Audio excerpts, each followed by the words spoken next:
much for being here tonight. It's truly a privilege and an honor to have the opportunity to come and speak before you here tonight. And I think we all are aware that my days are numbered here. And I think it's August, I wish. But it's April 24th will be my last Sunday here. I think I got that date right, don't I? It's the last Sunday in April. 2 weeks from today. 2 weeks from today. So,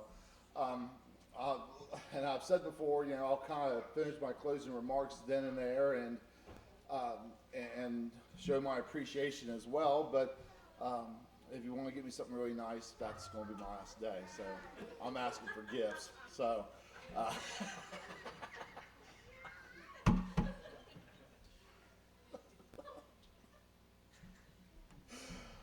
Oh my goodness, I'm going to miss this. But thank you so much for letting me be a part of you. Is it going on 3 years now? It's probably been about 3 years, but it's been a privilege. So I hope that the message I give here tonight has been just as much as appreciative as the first time I gave a message to you. So, also remember, if you can, June 26th, 27th, and 28th. That's going to be our weekend meeting, and we're going to have a sing on Friday at my congregation at the Westside Church of Christ. If you're able to make the drive, if I can make the drive here, you can make the drive there. So, but we're going to have a sing on Friday, and Tony Huntsman from the Morgantown congregation is going to be the preacher for that weekend. So if you have an opportunity, if you can come to the sing or come to hear his message, we'd love to have you. It'll be on 7 o'clock each night, with the exception of Sunday, and it'll just be there for morning worship. I thought I turned it on.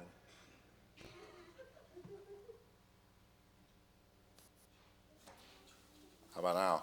Oh yeah, I guess so. All right. Tonight I want to start with this picture I have up here. If you're not familiar, this is down in Matewan, West Virginia, and this is the flood wall, and they commemorate the flood wall for the Hatfield and McCoy kind of fight, the rivalry between the Hatfields and McCoys, and it lasted 12 years. And it's very tragic how this all started and how it led to about a dozen deaths, a lot of people in prison, and even one executed for the murder of some of the, I think it was the Hatfields. And it's very sad that we see how it started off with this kind of indifference of how the Civil War was. And then it went on to a possession of a pig, and then it even went on to a situation where one of the Hatfields married a McCoy, and it caused even bigger problems then. And it seems like when we come to all these rivalries and all these issues, it seems like we want to make ourselves kind of just standoffish from someone who is the total opposite of us. You think about a lot of Buckeye fans that won't even say the word Michigan. Or you see kind of the discouragement, in my opinion, of how they treat Pitt Panthers. I mean, I don't like how they kind of made Sweet Caroline kind of a repulsive approach there. But it just gives us the idea, if we just look at some of these situations, how people are towards one another. And what Obadiah does, it tells us about here in these 21 little verses, it's the smallest book in the Old Testament, about how they treated this particular group and how this relationship that they have, they should not have been like that towards one another. And it talks about kind of sad consequences that will happen to Edom because of their relationship with Judah or Jacob. And you also see that it just doesn't imply with this group, it applies to all nations as you continue on reading there in those few verses of Obadiah. Maybe if you remember back in the book of Amos, we talked about how, I had one lady today tell me, she goes, well, it sounds like what you preached last week. And I said, well, if you think about what was going on in Amos, it was an outward problem that was coming into a centralized location where they shouldn't be doing these horrible things. Now, when you look at Obadiah is starting to work from the inside and work its way out. and how we should be able to do just that when we realize if we can't do the things that we should be doing with one another, then it's going to be very hard for us to try to reach out to anybody outside the walls of this congregation. So that's what I want to talk about here tonight, the kind of tragedy that happens to Edom, why it happens to Edom, and what can we take from this as individuals and children of God. One of the things that we start off here is about how Edom is going to be destroyed. And if you look, I'm trying to adjust something here, I apologize. If you look there in Obadiah verse 5, it says, if thieves came to you, if plunderers came by night, how you have been destroyed. Would they not steal only enough for themselves? If grape gatherers came to you, would you not leave gleanings? And what he's trying to talk about here is, if you look at certain situations where thieves would come and steal something, they wouldn't steal everything. They would just steal things that they feel that is valuable. And if you look at when it comes to harvest, you know you don't take everything. You just take the best of these things. And what God is telling us through Obadiah to tell the people of Edom is there's not going to be nothing left. When he comes and he plunders and he pillages this community, there's not going to be anything left of these people. There's not going to be nothing to say they have value in something. And then when you go into verses 8 and 9, it tells us about how the idea that they're going to be able to outwit or outmaneuver or outsmart or even outmuscle the enemy is going to come to realize you don't have God and you're not going to be able to have any help either. As you listen to Roland read there, he talks about how God tells these people, and he's talking about the enemies of Edom, and he's talking about the enemies of Judah, and he's talking about these people who they thought that these individuals were their friends. And he tells them, let's go fight them. And when we go fight them, let's show no mercy. Because as you remember in our previous study, Edom didn't show mercy to anyone. And they didn't show any pity towards anyone. And if you read later on, and we'll kind of hit on this towards the end, you see that they're going to get the exact same thing that they have been given to everybody else. And the thing is, they may be very savvy politicians. It's not going to help them this time. They may be strong militant men. It's not going to help them this time.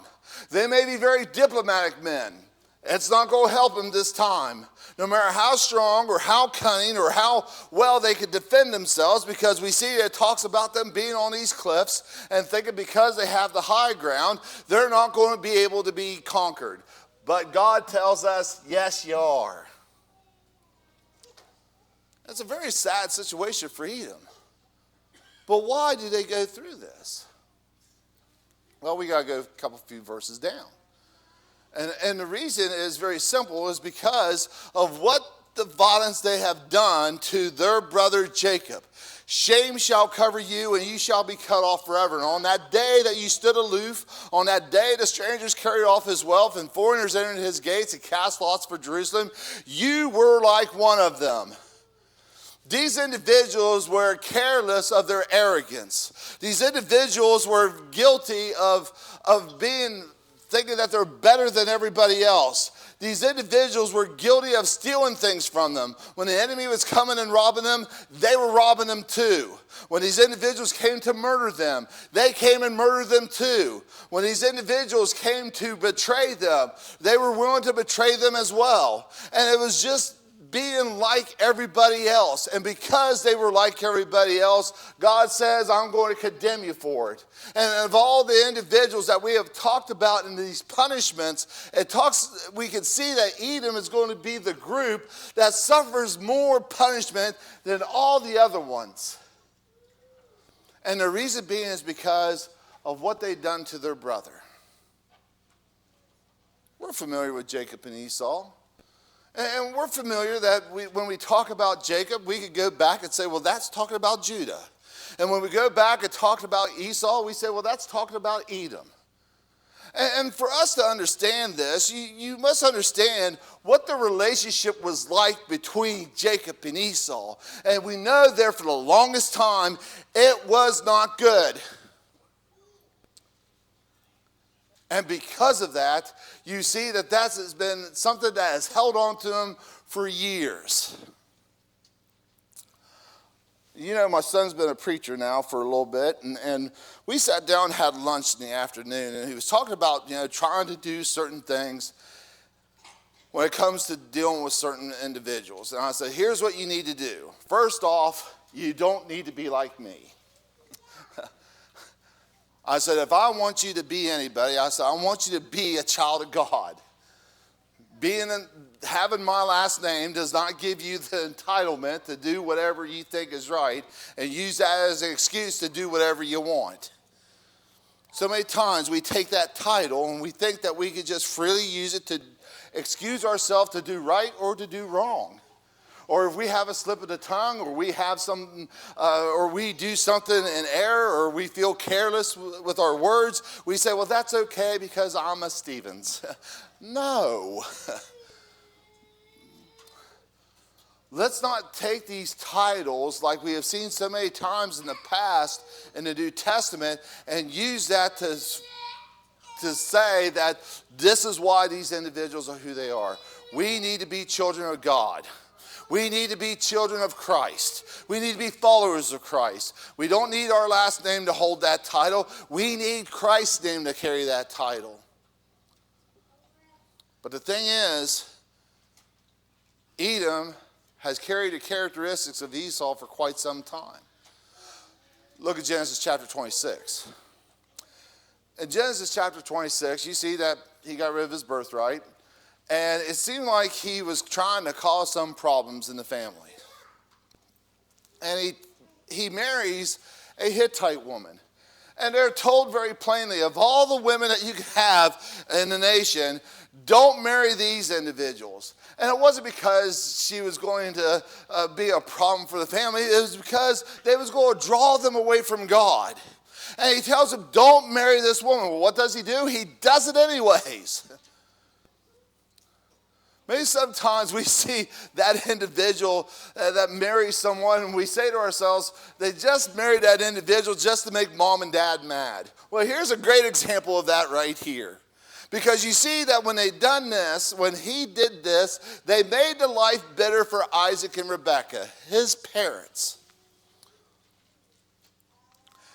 And then when you go another chapter, you see that there was a moment for him to obtain his blessing. It's interesting that he disregarded the blessing, or disregarded the inheritance, but he was not willing to disregard this blessing.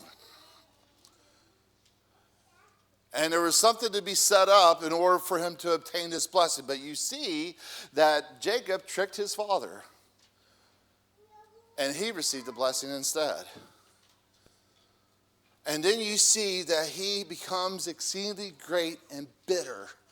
And he cries. And we understand that when someone cries in this kind of anger, it's not something pleasant. It is a cry of bitterness. It is a cry of great and bitter cry. And he is angry because he has lost his blessing now. To where in the next few verses down, he says to himself, the days of mourning for my father are approaching. And then I'll kill my brother Jacob. Brethren, the tragedy that we see too many times when it comes to this is we try to justify our wrongdoing because somebody has done us wrong. Well, I was a jerk to them because they was a jerk to me. The reason why I did this is because someone done something wrong to me. And if you remember our study back in Amos, he tells us that just because somebody does something wrong does not justify you to do something wrong as well. That's where God comes into play.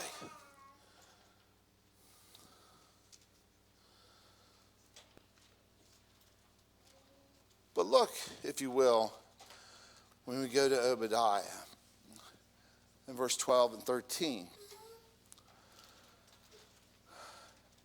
He tells him, he goes, do not gloat over the day of your brother and the day of his misfortune. Do not rejoice over the people of Judah in the day of their ruin. And do not boast in the day of distress. Do not enter the gate of my people in the day of their calamity. Do not gloat over his disaster in the day of his calamity. Do not loot his wealth in the day of his calamity. Do you ever notice that the reason that Edom fell into an outside attack is because they failed to do what they needed to do between themselves?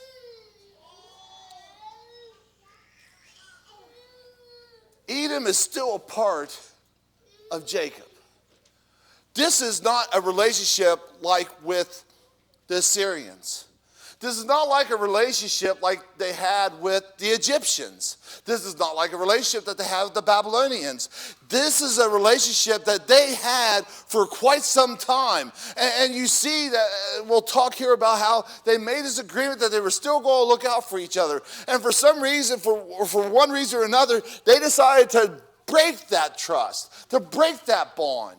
And they got to a point where it was like, we don't want nothing to do with them. But that's your brother.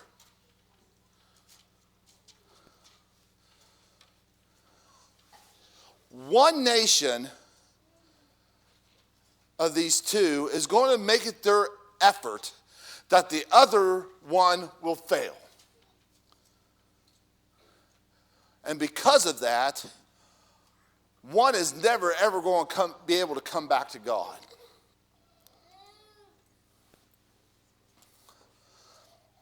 One thing I picked up in my little looking at it between Jacob and Esau is how Jacob interacted with Esau at this moment where he comes out of the blue to visit him. You see that the messengers returned to Jacob, and they said to him, he says, we came to your brother Esau, and he is coming to meet you, and there are 400 men with him. Jacob was greatly afraid and distressed.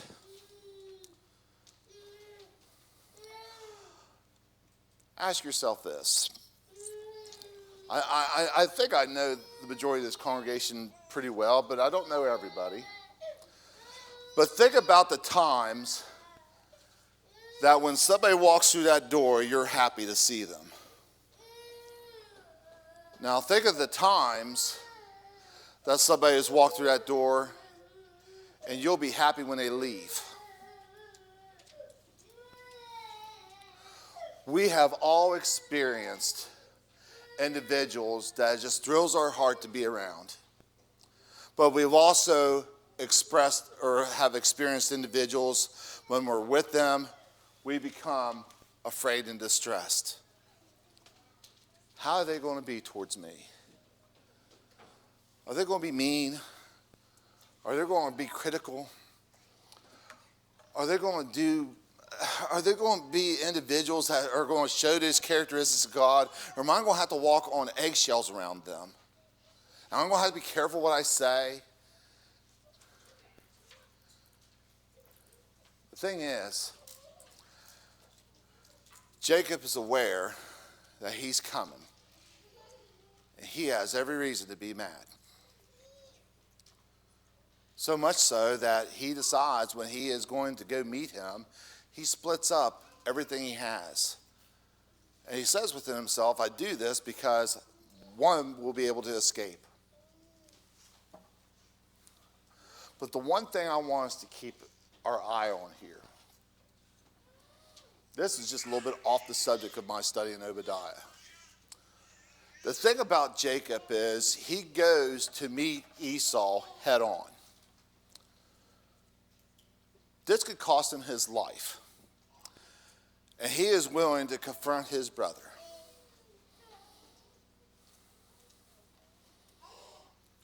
Brethren, we don't have any life-threatening situations where we have to deal with difficult individuals in our congregation. But it is necessary. There is challenges in every congregation. There's going to be some individuals it's going to be difficult to deal with. But not once we find an example when it comes to having the opportunity to deal with it.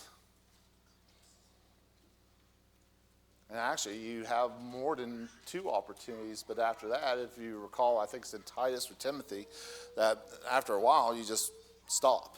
But it never tells us that we don't do it. Remember Matthew chapter 18, when we come to an individual that sins against us, remember that it is an opportunity for us to be able to talk to them one-on-one. And there's an opportunity to bring 2 or more with us. And then there's an opportunity to bring the church before this. But we see that there is opportunities when it comes to this, because Christ wants peace in his church and Christ wants brethren gained in this church, that we do these things in order to obtain this heavenly hope, not just for myself, but for that brother who is stumbling. That is the greatest thing in the kingdom. And he says, woe to those who cause offenses to them. But many times, brethren, when it comes to dealing with difficult individuals, we do a few things.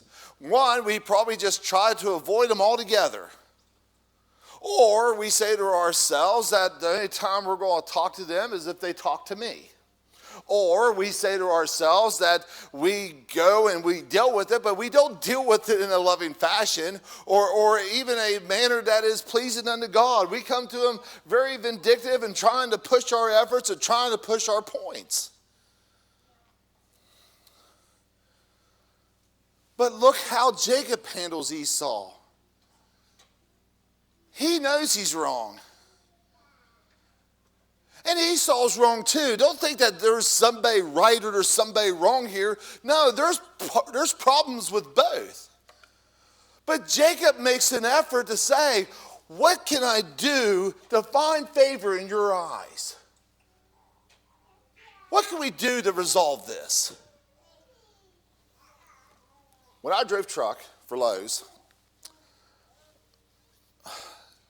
I always loved driving truck when it's nice like today. It was always nice to have the windows rolled down and the wind blow through your hair. Well, hair I have left. But probably about 3 weeks ago, I wouldn't like to drive in this weather because it was rainy, it was muddy, and it was cold. And I usually carried more than 1 or 2 deliveries on my vehicle.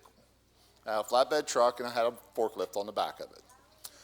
And sometimes I would go in that muddy muck, somebody's house. They want me to go on the hillside and go through the yard and tear it up and put something there in the backyard. Well, usually that mud stays on my tires. And then my next delivery has to deal with it too. And of course, I went to this one lady's place where she told me to put it on the driveway. And of course, I got mud all over her driveway. She called the store. And I answered the call. And I just very plainly said to her this: what can we do to make this better? She made a suggestion. I said, absolutely. That was the end of it. It wasn't this idea that, well, don't you know how bad the weather's out today? Or couldn't you find somewhere else where I didn't have to drive on your driveway with all this mud? Or try to justify what I did with the delivery. Or try to tell her how wrong she was to tell me where to put it at. It doesn't matter. We have a problem. Let's try to fix it. And that we did.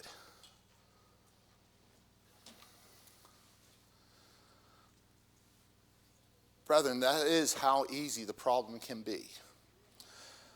We kind of get situations in there, we make things complicated because maybe we don't like dealing with controversy. We don't like dealing with difficulty. But the things that we see time and time again in Scripture is there is always going to be difficulty as long as there is evil that comes into the church or tries to come into the church. There's always going to be difficulty with one another because we don't agree on everything. I know, brethren, I've been to quite a few congregations now. And I've had to say goodbye to a lot of congregations. And it's not because it's been bad. It's just because everybody wanted to move on. Somebody got a preacher. Somebody started to do things, and I started a different work. It was just, there was never this situation where we left in anger.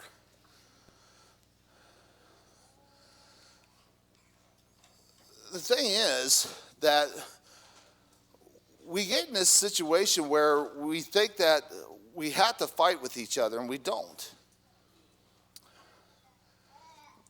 And there is always going to be these difficulties, but we can work these things out. It's just, we got to ask ourselves, what's the willingness to do so? Because look how bad it was, or think about this, how long they held this issue. And Esau kind of fixed this with Jacob. But for one reason or another, and we see not only in Obadiah, but we also see this in the book of Psalms, where David tells us about how they wouldn't let them go through at times. And we read about this in Hebrews, where the Hebrew writer reminds us about how he loved Jacob, but he despised Esau. And it's because they held on to things that they don't need to hold on to. Because we're about the kingdom of heaven, and we're not about petty arguments, and we should not be about devouring and biting one another. Are you willing to make a humble request to those that are struggling with things, and make a humble request to find favor in their eyes? Go to Philippians chapter 2. One of my brethren friends, he writes articles all the time now. His name is Matt Allen. He's over in Cornerstone in Kettering, Ohio. And while I was doing this study on Obadiah, he wrote about what the disease is that we don't know about in the church. And I like to read a little bit what he says here. Because, brethren, we always think, well, we wouldn't do anything violent like Edom does. We wouldn't do anything horrible like Edom does. But brethren, we do things to one another that maybe we don't realize we're doing to one another. And he says this. He goes, here's what the disease looks like in church life. It's the person who can't celebrate someone else's success without quietly measuring it against their own.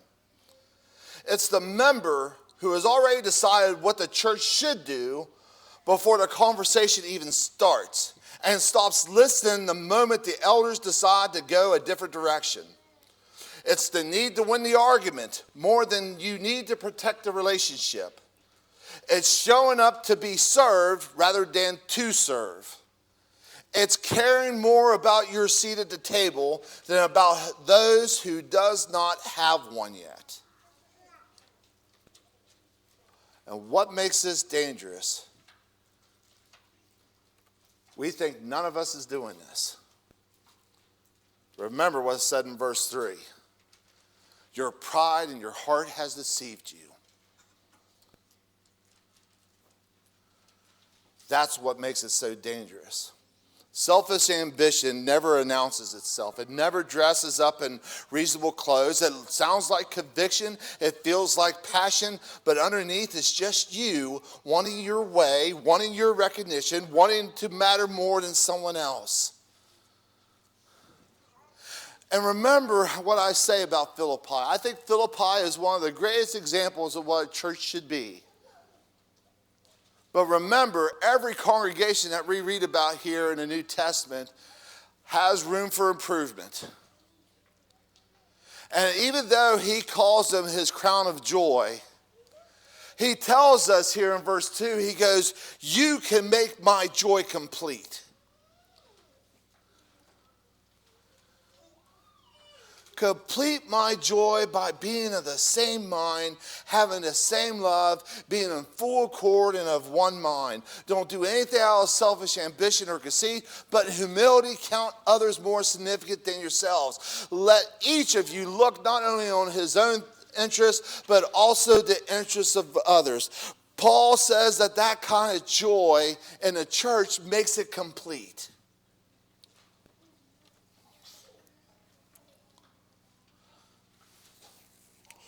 The one person who puts down the need to be right, to be recognized, to be first, and picks up the towel instead.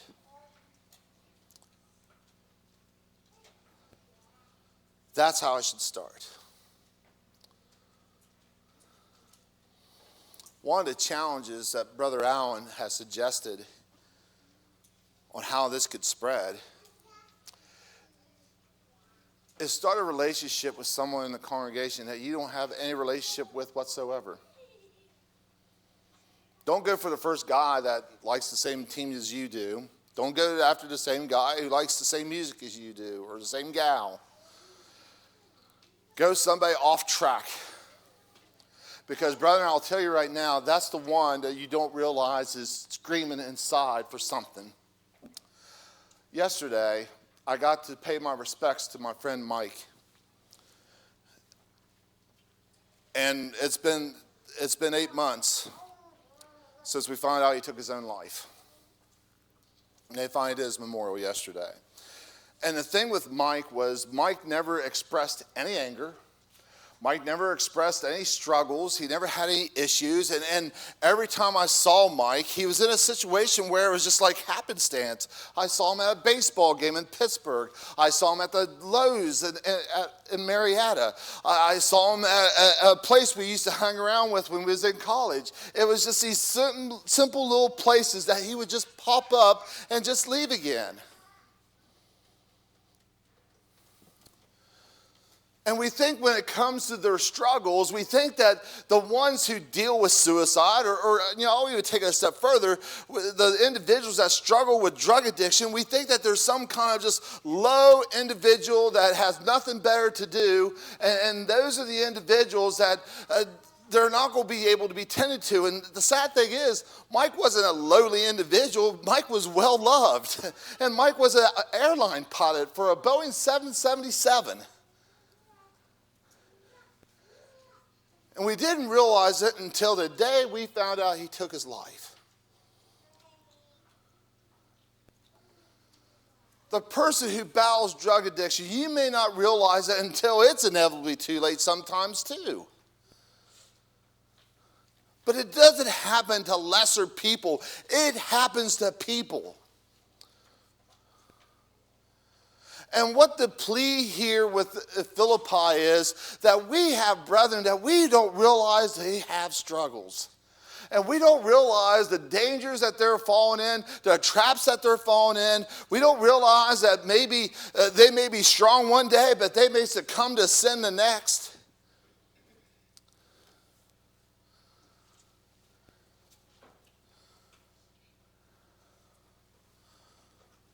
We need to be a one another church, brethren. And this is not just for Wellsburg, it's for all congregations. Because if you look, he tells us here in this next verse, he tells us in verse 15, he says, you can't solve, or the impression I get from verse 15, you can't solve these problems if you can't solve the problems within your own brethren. How in the world are you going to be able to help someone overcome a struggle in their spiritual life in your congregation and think that if you can't do that, how in the world do you think you're going to be able to do it out there with somebody that's a total stranger?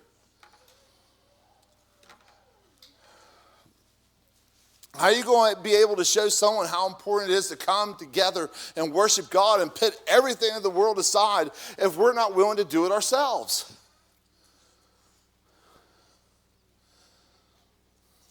I don't know much of Andy, other than you like him. Must be a great guy. But the thing is, there's going to be some things that you're not going to care much about with Andy. And that's okay. There's probably things that I do that you probably don't like either. And that's okay. I don't know any congregation that has 100% right behind their preacher. And that's okay. It doesn't hurt my feelings one bit. It doesn't hurt my feelings one bit you want a preacher as well. You need a preacher. But when this guy comes in here with his wife and his family, and he's willing to commit himself, and try to do the work and try to build you up. I pray, I hope, it's my prayer, that you'll do the exact same thing to him. I don't know if he likes sleepovers or not, but maybe you ought to ask.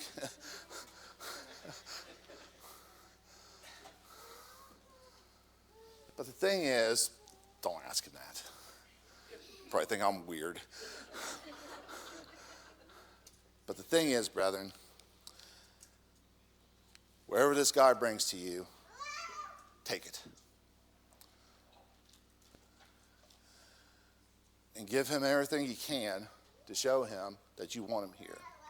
Or you won't have him long. And brethren, that's what I'm trying to say. If we can't build ourselves up here, we're not going to be able to do anything out there. No matter how hard we try. If we can't do it here, you're not going to be able to do it out there. That's why you see God tell Obadiah to tell not just Edom, but he tells them all nations, the day of the Lord is coming. And what has been done, it's going to be done to them. And when they see Edom, they'll have nothing left, and they're in a place of misery, and they're in a bad situation. They're going to realize that the Lord was here. And it doesn't matter what kind of situation that they were in, they were punished for the things that they've done wrong.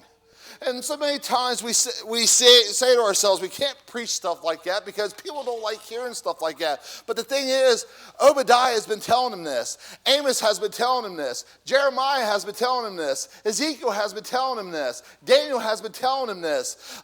These prophets are telling them that they have to fix these things because God is coming. And if we're not willing to fix it, you can't be a part of him. Do you ever notice, and I said this last week, have you ever noticed God at every end of every prophecy, he is letting you know, I'm still here.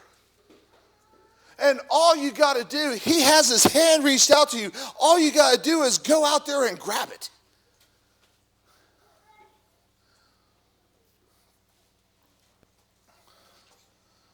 And he tells them here in this one verse in 18, that these individuals are going to be punished. Judah's not going to get away scot-free. Egypt won't get away scot-free. Syria won't get away scot-free. Babylon won't get away scot-free. These individuals won't get away scot-free. But one thing, or two things are very distinct in verse 18. He says, you're going to be punished for your sin, Judah, but you're going to be able to get back. We all hit rock bottom.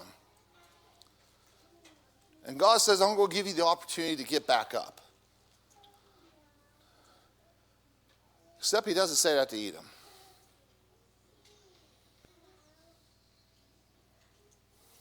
Jacob shall be fire, the house of Joseph a flame, and the house of Esau stubble. They shall burn them and consume them, and there shall be no survivor for the house of Esau, for the Lord has spoken.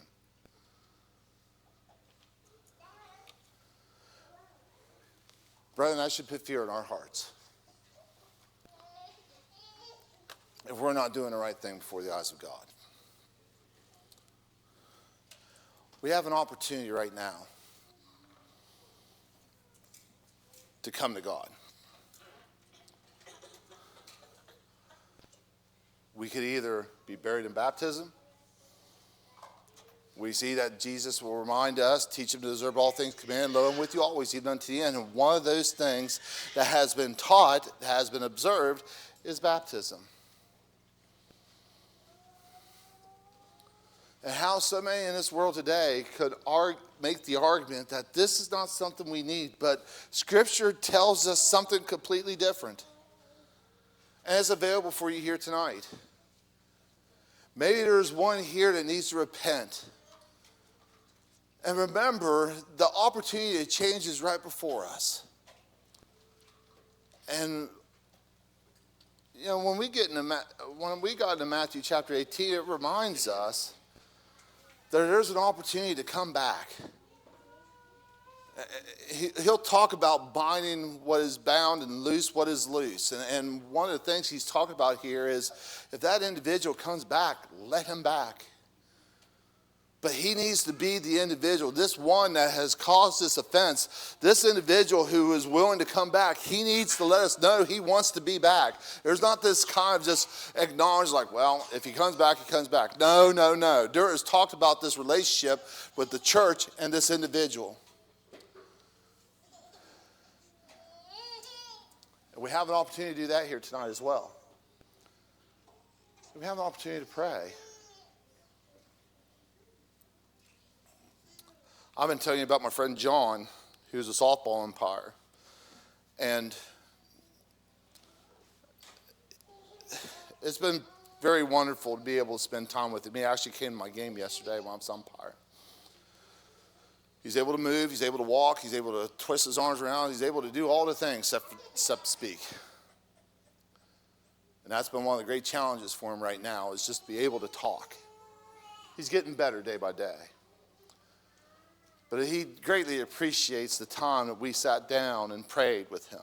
He greatly appreciates to know that other individuals is out there praying for him. Brethren, that could be you too. But all you have to do is ask. And it's available for you here tonight, right now. All the things that is offered to you, take this moment now to request these things while we stand, while we sing.